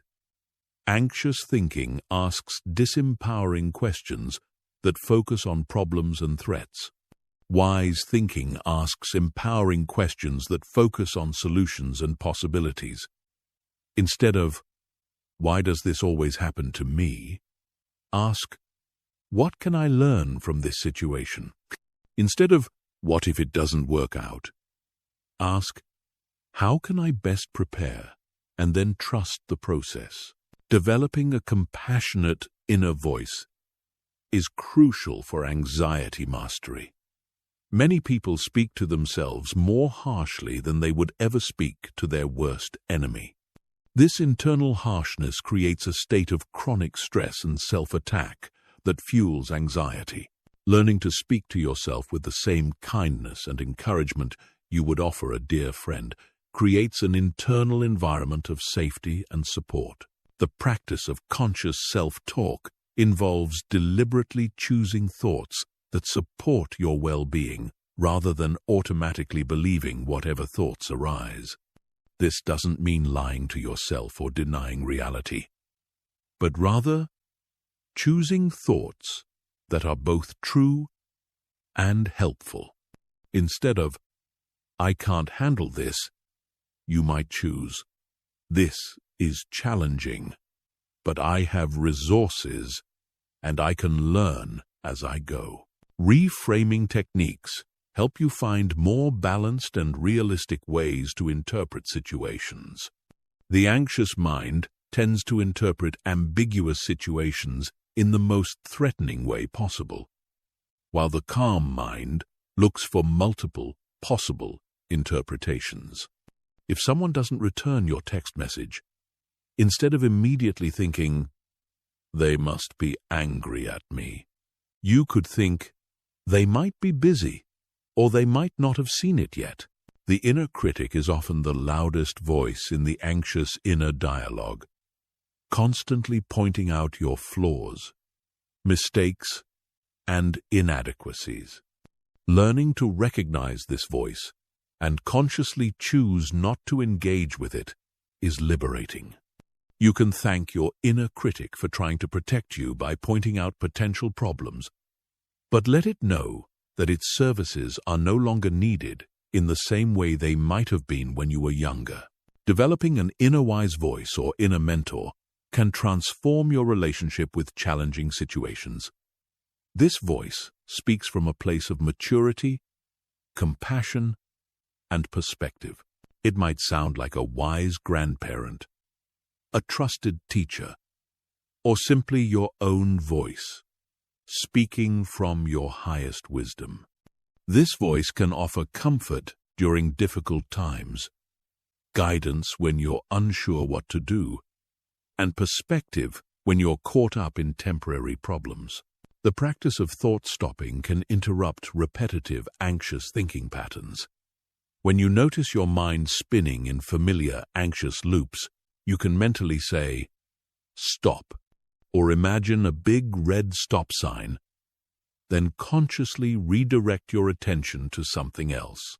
This technique works best when combined with immediately focusing on something positive or engaging, rather than just trying to create a mental vacuum. Internal boundaries are as important as external boundaries for mental health. This means learning to say no to thoughts that don't serve you, just as you would learn to say no to people or activities that don't serve you. You don't have to believe every thought that arises in your mind, and you don't have to follow every mental suggestion your anxious mind offers. The practice of mental rehearsal involves using your inner dialogue to prepare for challenging situations in a positive way. Instead of rehearsing all the things that could go wrong, you can mentally rehearse handling situations with calm, confidence, and skill. This positive mental rehearsal literally programs your nervous system for success and reduces anxiety about upcoming challenges. Developing multiple perspectives is a powerful antidote to the tunnel vision that anxiety creates.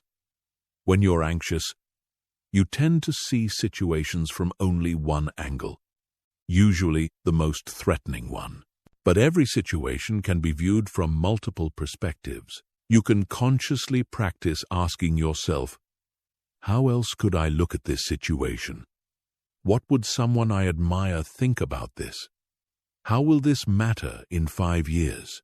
The inner dialogue of gratitude is one of the most powerful tools for shifting from anxiety to peace.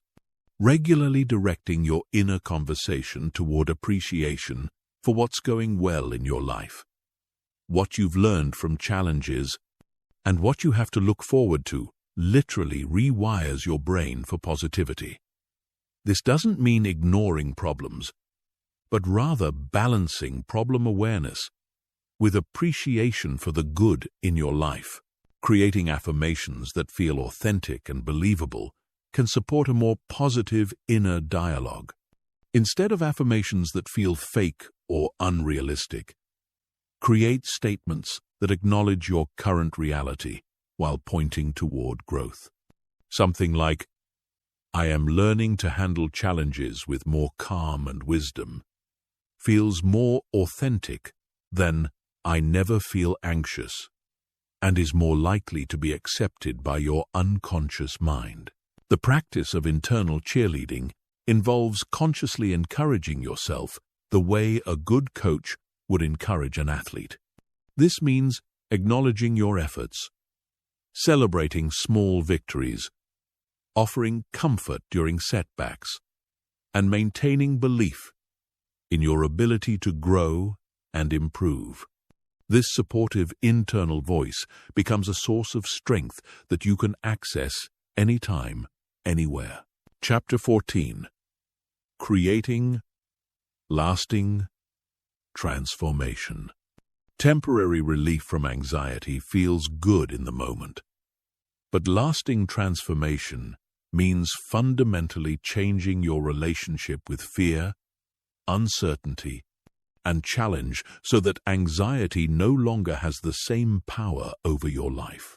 This level of change requires more than just techniques and strategies. It requires a shift in your core beliefs, identity, and approach to life itself. True transformation begins with the recognition that anxiety is not your enemy, but rather a misguided protector that's trying to keep you safe using outdated methods. When you can see anxiety as a part of your internal system that means well but needs to be retrained, you can work with it more skillfully rather than fighting against it. This shift from resistance to cooperation is foundational to lasting change. Identity transformation is perhaps the most powerful level of change because your identity determines your thoughts, feelings, and behaviors more than any external technique. If you identify as someone who struggles with anxiety, you'll unconsciously maintain patterns that confirm this identity. But if you begin to see yourself as someone who is learning to master their inner world, you'll naturally align with thoughts and behaviors that support this new identity.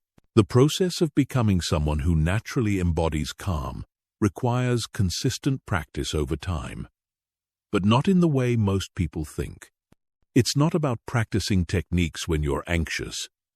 It's about practicing being calm when you're already calm, so that calm becomes your default state rather than something you have to achieve. This means consciously cultivating and appreciating moments of peace throughout your day. Lasting transformation also requires healing the underlying wounds and traumas that created your anxiety patterns in the first place. Many anxiety patterns developed as intelligent adaptations to early life experiences where you genuinely needed to be hyper-vigilant or protective. Acknowledging these patterns with compassion while consciously choosing new responses appropriate to your current life is essential for deep healing. The practice of reparenting yourself involves giving yourself the safety, encouragement, and unconditional love that you needed as a child and that supports your healing now. This might mean speaking to yourself with kindness when you make mistakes, setting appropriate boundaries to protect your energy, or providing comfort and reassurance during difficult times. You become the loving parent to yourself that your inner child still needs. Environmental design plays a crucial role in lasting transformation because your environment shapes your internal state more than most people realize. Creating physical spaces that support calm, surrounding yourself with people who are grounded and positive, and curating your information diet to include more inspiring and peaceful content, all support your transformation at an unconscious level. The integration of somatic practices is essential for lasting change because anxiety lives in your body as much as your mind. Practices like yoga, tai chi, dance, massage, or simply spending time in nature help your nervous system remember its natural capacity for calm and regulation. These practices work at a level deeper than thought, helping to release stored stress and tension from your cellular memory.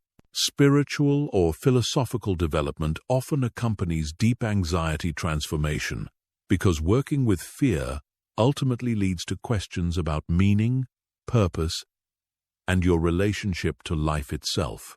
This doesn't necessarily mean formal religion, but rather developing some sense of connection to something larger than your individual concerns, whether that's nature, humanity, creativity, or transcendent values like love and wisdom. The cultivation of what could be called emotional immune system strength makes you naturally more resilient to anxiety triggers. Just as physical immune system strength helps you resist illness, emotional immune system strength helps you maintain your center even when exposed to stress, conflict, or uncertainty. This strength develops through gradually exposing yourself to manageable challenges while maintaining your inner stability. Neuroplasticity research shows that your brain continues to change throughout your life based on your experiences and mental habits. This means that every time you choose calm over anxiety, every time you respond to challenge with wisdom instead of fear, you're literally rewiring your brain to support your new way of being. Consistency is more important than perfection in this rewiring process.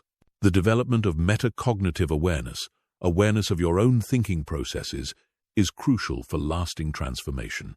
This means not just noticing when you're thinking anxious thoughts, but understanding the deeper patterns and triggers that create those thoughts. With this level of awareness, you can intervene at the source, rather than just managing symptoms. Creating rituals and routines that support your transformed state helps anchor your new way of being into your daily life. This might include morning practices that set a calm tone for your day, evening practices that help you process and release stress, or weekly practices that help you maintain perspective and connection to what matters most to you. The practice of conscious choice-making means regularly asking yourself whether your decisions are coming from anxiety or from wisdom. Anxiety-driven choices are usually based on avoiding discomfort, seeking approval, or trying to control outcomes. Wisdom-driven choices are based on your values, your growth, and what serves your highest good, even if it involves some temporary discomfort. Building what could be called wisdom reserves involves consciously cultivating insight, perspective, and inner resources during calm times, so they're available during challenging times. This might involve reading philosophical or spiritual texts, spending time in reflection or meditation, learning from the experiences of wise people, or simply taking time to extract lessons and meaning from your own life experiences. The transformation from anxiety to peace is ultimately a transformation from separation to connection. Connection to yourself, to others, to your purpose, and to life itself. Anxiety often stems from feeling isolated, misunderstood, or cut off from sources of meaning and support. True transformation involves rebuilding these connections in healthy, sustainable ways. Lasting transformation also requires accepting that you will still experience anxiety sometimes, but your relationship to it will be completely different. Instead of being overwhelmed by anxiety, you'll be able to observe it, learn from it, and respond to it skillfully. Anxiety may still arise, but it no longer controls your life or defines your identity. The final stage of transformation involves becoming a source of calm and wisdom for others. When you've truly mastered your own inner world, you naturally become someone who helps others feel more peaceful and grounded. This isn't about giving advice or trying to fix people, but simply embodying the calm, centered presence that reminds others of their own capacity for peace. Chapter 15. Living as your authentic self. The ultimate resolution of chronic anxiety often comes not from learning to manage fear, but from discovering and living as your authentic self. Much anxiety stems from the exhausting effort of trying to be someone you're not, constantly monitoring yourself to make sure you're meeting external expectations while suppressing parts of yourself that feel unacceptable or unsafe to express. Authenticity doesn't mean being completely unfiltered or acting on every impulse. True authenticity is about aligning your external expression with your internal truth, while still being considerate of others and appropriate to the situation. It's about having the courage to be genuine rather than performing a version of yourself that you think others want to see. Most people develop a false self early in life as a way to gain love, approval, and safety. You learn to emphasize certain parts of your personality while hiding others based on what got positive responses from parents, teachers, and peers. This false self might have served you well as a child, but maintaining it as an adult requires enormous energy and creates constant anxiety about being discovered or rejected. The false self operates like a sophisticated actor who has studied their role so well that they've forgotten who they really are beneath the performance. This actor knows exactly what expressions to wear, what words to say, and what reactions to display to get the desired response from any audience. But the constant performance is exhausting because it requires vigilant attention to external feedback, while completely ignoring internal guidance and authentic impulses. Understanding the specific ways your false self manifests is crucial for reclaiming authenticity. Perhaps you're the people pleaser who automatically agrees with others even when you disagree internally. Maybe you're the perfectionist who presents a flawless image while hiding your struggles and vulnerabilities. Or you might be the chameleon who adapts so completely to different groups that you've lost touch with your own preferences and opinions. The process of reclaiming your authentic self often begins with identifying the masks you wear in different situations. Notice how you act differently at work than at home, with friends than with family, with people you want to impress versus people you feel comfortable with. While some adaptability is natural and healthy, significant disconnection from your core self in different contexts is a sign that you're performing rather than being authentic. The energy cost of maintaining these different personas is enormous and often shows up as chronic fatigue, anxiety, or depression. When you're constantly code-switching between different versions of yourself, you never get to rest in your natural state. It's like being a translator who must constantly convert between languages. Eventually, you lose fluency in your native tongue. Fear of rejection is often the biggest obstacle to authentic expression because your false self was created specifically to avoid rejection.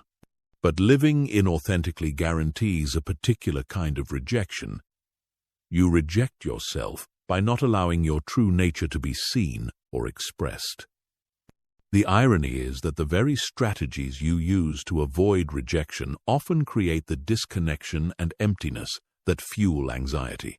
The journey toward authenticity often begins with what could be called authenticity experiments. Small, low-risk ways of expressing more of your true nature. This might mean sharing an opinion that's genuinely yours rather than what you think others want to hear. It might mean wearing clothes that express your actual style rather than what you think looks appropriate. It might mean admitting when you don't know something instead of pretending to understand. These small experiments in authenticity can feel terrifying at first because you're stepping outside the safety of your familiar persona. You might notice increased anxiety as you prepare to be more genuine, but this anxiety is actually a sign that you're moving in the right direction. It's the fear of your false self losing control, and the excitement of your true self finally getting to emerge. Authentic self-expression requires developing tolerance for other people's reactions and opinions. Not everyone will understand you, appreciate you, or approve of your authentic self. And that's not only okay, it's necessary. Trying to be all things to all people is impossible and exhausting. When you can accept that some people won't resonate with the real you, you free yourself to attract the relationships and opportunities that truly align with who you are. One of the most profound realizations in the journey toward authenticity is understanding that the right people for you will be attracted to your genuine self, not your performed self. When you attract people and opportunities based on a false persona, you end up in relationships and situations that require you to maintain that persona indefinitely. But when you attract people based on your authentic nature, you can relax into being yourself. The practice of values clarification helps you distinguish between what you actually believe and value versus what you've been told you should believe and value. Many anxious people carry values and goals that aren't truly their own, which creates internal conflict and tension. When your actions align with your genuine values rather than borrowed or imposed values, you experience a natural sense of integrity and ease. This values clarification process often involves examining the beliefs you inherited from your family, culture, or society, and asking whether they actually resonate with your inner truth. You might discover that you've been pursuing career goals that your parents valued, but that don't fulfill you, or following lifestyle choices that your culture promotes, but that don't match your natural temperament. Emotional authenticity involves allowing yourself to feel and express the full range of human emotions rather than only the ones deemed acceptable by your family or culture. Many people were taught that certain emotions like anger, sadness, or even joy were inappropriate or dangerous to express. But suppressing natural emotional responses requires enormous energy and creates anxiety about these forbidden feelings arising. Learning to feel and express emotions authentically doesn't mean being emotionally uncontrolled or inappropriate. It means honoring your emotional truth while expressing it in ways that are respectful and constructive. This might mean learning to say, "I'm feeling frustrated about this situation," instead of pretending everything is fine, or allowing yourself to feel excited about good news, instead of downplaying your joy to avoid seeming boastful. Your authentic gifts and talents often point toward your life purpose and the unique contribution you're here to make. Anxiety sometimes arises when you're not using your natural abilities or when you're trying to force yourself into roles that don't fit your authentic nature. Discovering and expressing your gifts doesn't just reduce anxiety. It creates a sense of meaning and fulfillment that naturally supports mental and emotional well-being. The process of discovering your authentic gifts requires attention to what energizes you versus what drains you, what comes easily versus what feels forced, and what you're naturally curious about versus what you think you should be interested in. Your gifts might be completely different from what your family or society values, but honoring them is essential for your psychological well-being. The courage to disappoint others is essential for authentic living, because you cannot please everyone and still remain true to yourself. This doesn't mean being selfish or inconsiderate, but rather accepting that sometimes your authentic choices will conflict with what others want from you. Learning to disappoint others with kindness, while still honoring your own truth, is a crucial life skill. This courage develops gradually as you practice small acts of authentic choice-making and discover that you can survive other people's disappointment or disapproval. You learn that other people's reactions to your authenticity are more about them than about you, and that trying to manage their emotions by suppressing your authenticity doesn't actually serve anyone in the long run. Authentic communication involves expressing your thoughts, feelings, and needs honestly while still being respectful and considerate. Many anxious people avoid authentic communication because they fear conflict or rejection. But indirect or dishonest communication creates more problems than it solves. When you can express yourself authentically, you reduce the anxiety that comes from constantly monitoring and censoring yourself. Learning authentic communication often involves developing comfort with healthy conflict. Many people avoid authenticity because they believe it will create conflict. But actually, authentic communication often prevents the kind of resentment and misunderstanding that create deeper conflicts later. When you can express your needs and boundaries clearly and kindly, you create the conditions for genuine understanding and respect. The relationship between authenticity and boundaries is crucial because boundaries protect your authentic self from being overwhelmed or compromised by external pressures. When you have clear boundaries about what you will and won't accept, what you can and can't give, and what aligns or doesn't align with your values, you create space for your authentic nature to flourish. Boundaries are not walls built to keep people out, but rather clear guidelines that help you engage with others from your authentic center, rather than from people-pleasing or fear-based patterns. When you have healthy boundaries, you can be more generous and loving because you're not constantly worried about being taken advantage of or losing yourself in others' demands. Self-acceptance is the foundation of authentic living because you cannot express what you don't accept about yourself. This doesn't mean becoming complacent or refusing to grow, but rather accepting your starting point and your human imperfections while still working toward positive change.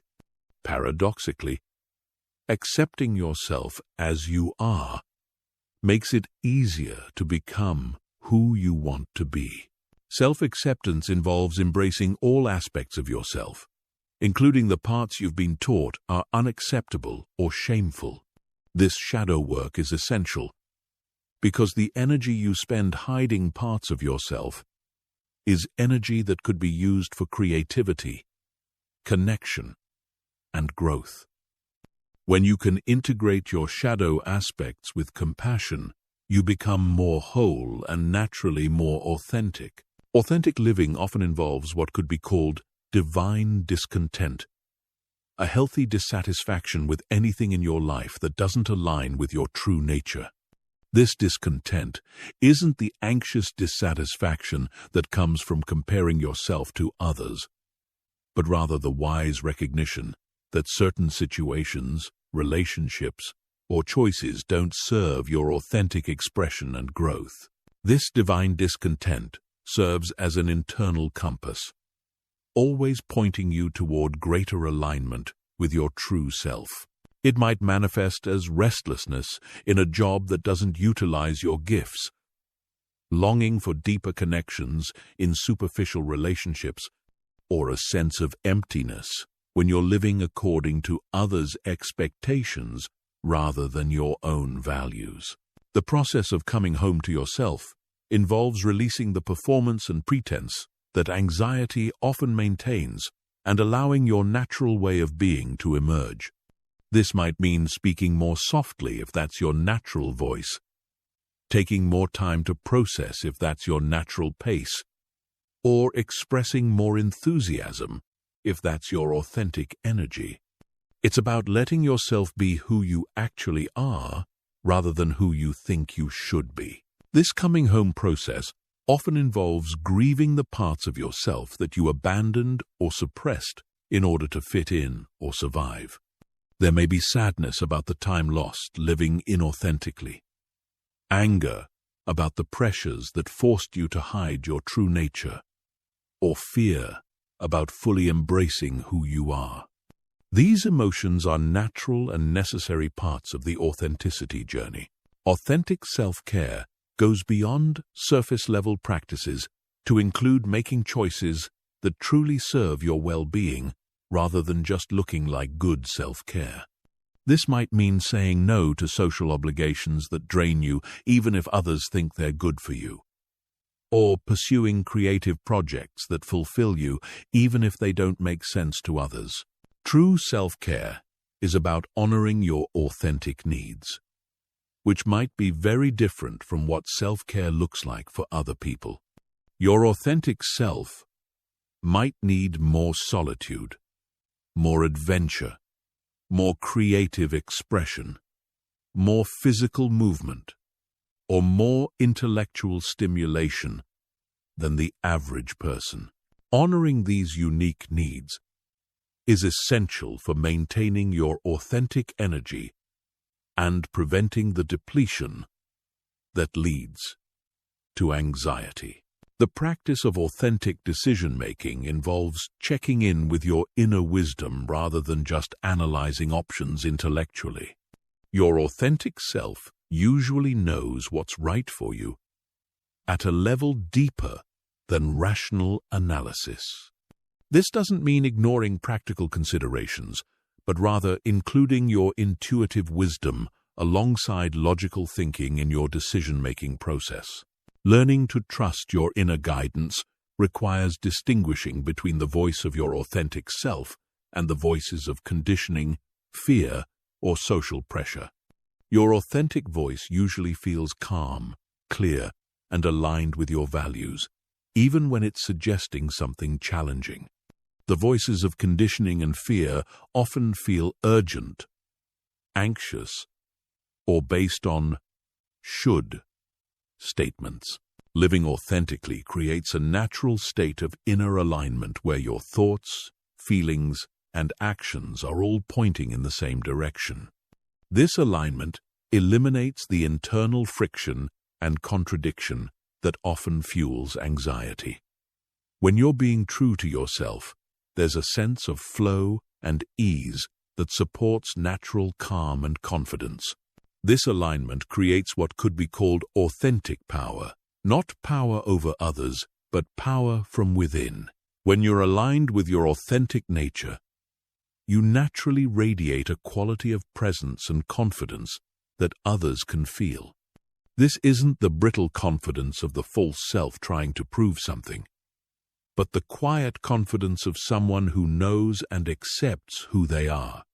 The resistance to authenticity often intensifies before it subsides, because your false self recognizes that its survival is threatened. You might experience increased anxiety, criticism from others who were invested in your old persona, or internal voices telling you that authenticity is selfish or dangerous. These are signs that you're making real progress, not reasons to retreat back into inauthenticity. Working with this resistance requires compassion for the parts of yourself that are afraid of change. Even positive change, your false self developed to protect you, and it's natural that it would resist being dismantled. Thanking these protective parts while gently persisting in your authenticity journey helps integrate rather than fight the resistance. The journey of authentic living is ultimately about remembering and reclaiming who you were before you learned to be someone else to survive or fit in.